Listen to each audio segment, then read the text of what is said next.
আসসালামু আলাইকুম। আজকে আমরা মাইক্রোসফট এক্সেলের খুবই গুরুত্বপূর্ণ কয়েকটি ফর্মুলা সম্পর্কে আলোচনা করব। যে এই ফর্মুলাগুলো ছাড়া আসলে মাইক্রোসফট এক্সেলকে কল্পনা করা যায় না। চলুন শুরু করা যাক। প্রথমে যে ফর্মুলাটি আছে সেটি হচ্ছে সাম।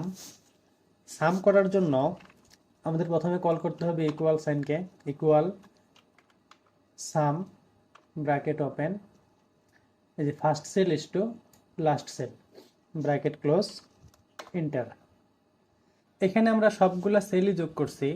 এরকম যদি হয় যে আমরা সবগুলা সেল যোগ করব না, এখান থেকে বেছে বেছে কয়েকটা সেল যোগ করব, তখন কিভাবে যোগ করব দেখেন। ইকুয়াল, এখন আমরা যে যে সেলগুলোকে যোগ করব সেই সেলগুলোকে আমরা সিলেক্ট করে দেব। 10, আমি মাঝখানে প্লাস চিহ্ন দিয়ে দিচ্ছি শুধু। 15 প্লাস 15, দেখেন এই তিনটা সেল আমি যোগ করব, তিনটা সেল লিখে আমি এন্টার দিলাম। এরপরে হচ্ছে এভারেজ। যদি আমরা এই সংখ্যাগুলোর এভারেজ মান বের করতে চাই, তাহলে এখানে আমাদের ইকুয়াল এভারেজ লিখতে হবে, AVERAGE। এভারেজ লেখার পরে first cell is to last cell, আমরা এখান থেকে শেষ পর্যন্ত টেনে দিলাম, দিয়ে ব্র্যাকেট ক্লোজ করে ইন্টার। দেখেন এইটা হচ্ছে 14.5 হচ্ছে এই মানগুলোর এভারেজ মান। এরপরের ফর্মুলাটি হচ্ছে সাম ইফ। দেখেন এটা খুবই গুরুত্বপূর্ণ একটি ফর্মুলা এক্সেলে। সাম ইফ এর কাজ হচ্ছে, এখানে যে নামগুলো আছে এই নামগুলো থেকে আপনি নির্দিষ্ট যে কোনো একজনের সেলস আপনি বের করবেন। নির্দিষ্ট একজনের সেলস বের করার জন্য আমাদের এখানে সাম ইফ ফর্মুলাটি ব্যবহার করতে হবে। আমি এখানে ইকুয়াল সাইনকে কল করলাম, লিখলাম সাম ইফ ব্র্যাকেট ওপেন।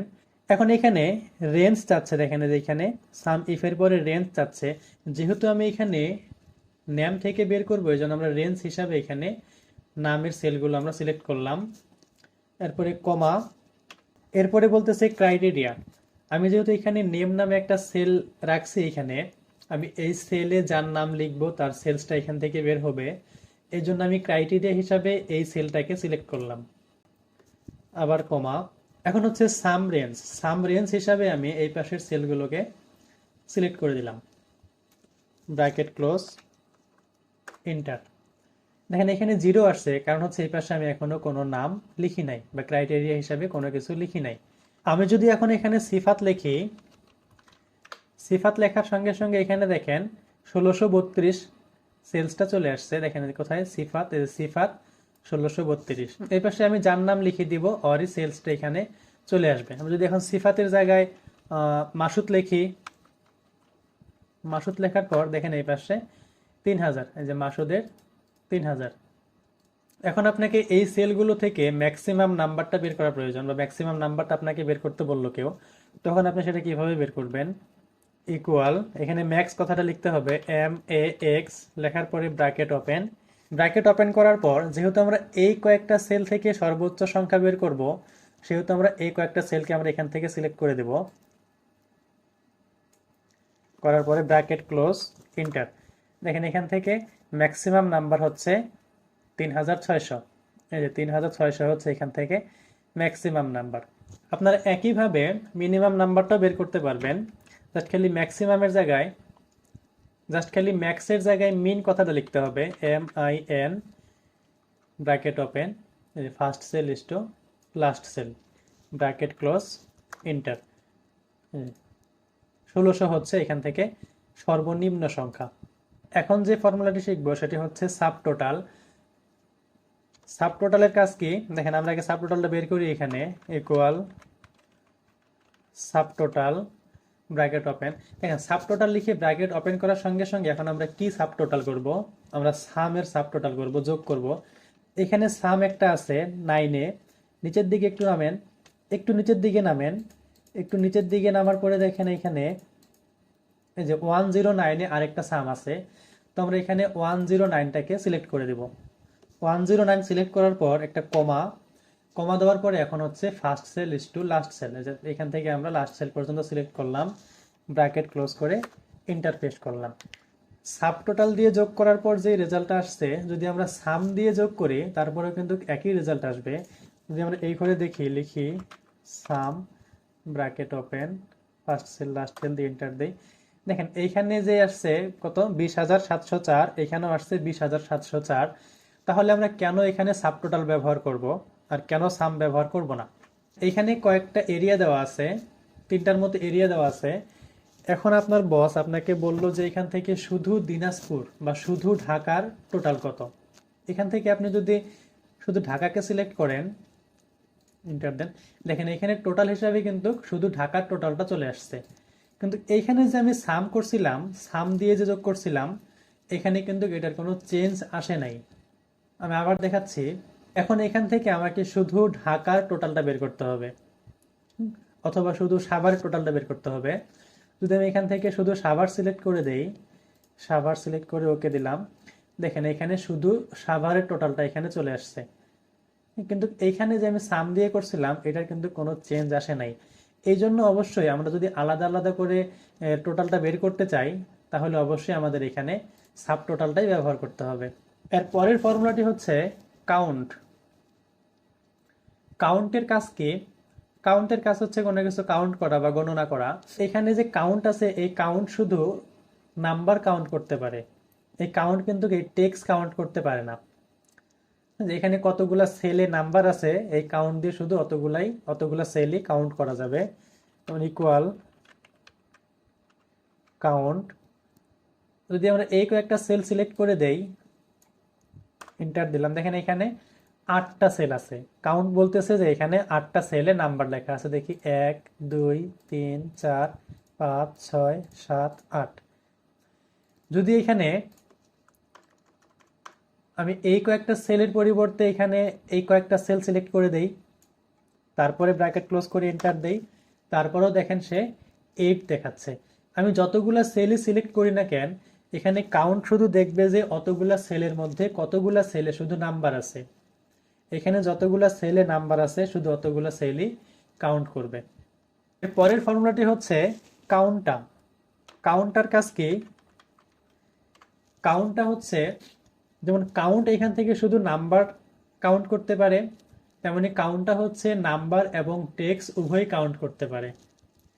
দেখেন যদি আমি এখান থেকে সিলেক্ট করে দেই, সিলেক্ট করার পর ব্র্যাকেট ক্লোজ করে এন্টার দিয়ে দিলাম, দেখেন এখানে 16 দেখাচ্ছে, এই পাশে 8টা, এই পাশে 8টা। তার মানে কাউন্টটা হচ্ছে টেক্সট এবং নাম্বার উভয়ই কাউন্ট করতে পারে। যদি আমি মাঝখানে কোনো সেল ব্ল্যাঙ্ক রাখি, এখানে 10 12, এখানে আমি একটা সেল ফাঁকা রেখে এখানে আমি কিছু লিখে দিলাম, হাই হ্যালো। দেখেন এখন যদি আমি এখানে কাউন্টটা করি তাহলে কি আসে? এখানে কাউন্টটা করার পর এখানে কিন্তু 4 আসতেছে। মাঝখানে যে একটা সেল ব্ল্যাঙ্ক আছে এটা কিন্তু সে কাউন্ট করতেছে না। এখানে সে শুধু কতগুলা সেলে লেখা আছে, কি লেখা থাকে থাক সেটা বড় কথা না, টেক্সট থাকতে পারে, নাম্বার থাকতে পারে, হ্যাঁ সেটা কিছু না কিছু একটা লেখা থাকলেই সে কাউন্ট করবে। তবে ব্ল্যাঙ্ক সেলটা সেই ক্ষেত্রে কাউন্ট করবে না। এর পরের ফর্মুলাটি হচ্ছে কাউন্টিফ। কাউন্টিফ দিয়ে এখানে আমরা যে কোনো কিছু কাউন্ট করতে পারবো।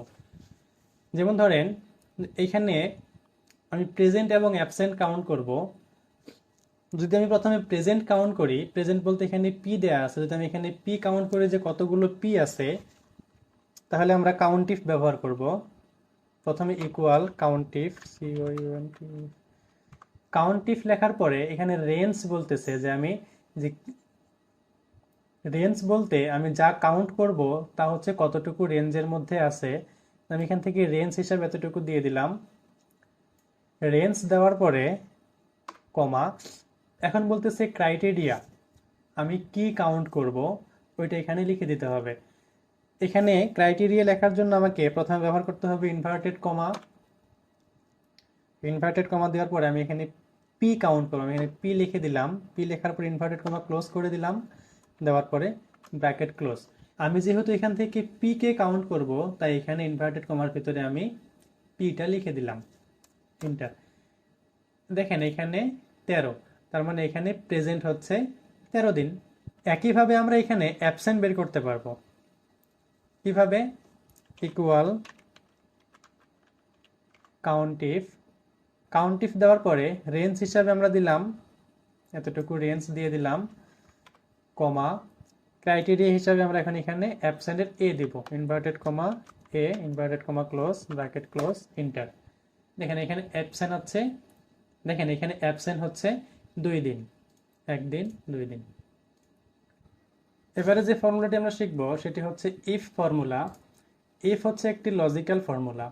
এখানে আপনাকে বলা হলো যাদের সেলস 2000 টাকার ওপরে তাদের পারফরমেন্স গুড, এবং যাদের সেলস 2000 টাকার নিচে তাদের পারফরমেন্স ব্যাড। এটা আপনি এখন কিভাবে বের করবেন? এটা বের করার জন্য আপনাকে যে ফর্মুলাটি ব্যবহার করতে হবে সেটি হচ্ছে if formula. Equal if bracket open, এই সেলটাতে যদি 2000 টাকার নিচে বা 2000 টাকার উপরে থাকে তাহলে তার পারফরমেন্স হবে গুড ব্যাড। এই জন্য আমরা এই সেলটাকে সিলেক্ট করলাম, করার পরে লেস দেন 2000 লিখে দিলাম, কমা। এখন এই সেলটা যদি 2000 টাকার নিচে হয় তাহলে এর পারফরমেন্স হবে ইনভার্টেড কমা দিয়ে bad, inverted comma close. Otherwise performance হবে good, bracket close, bracket close করে দিয়ে এন্টার।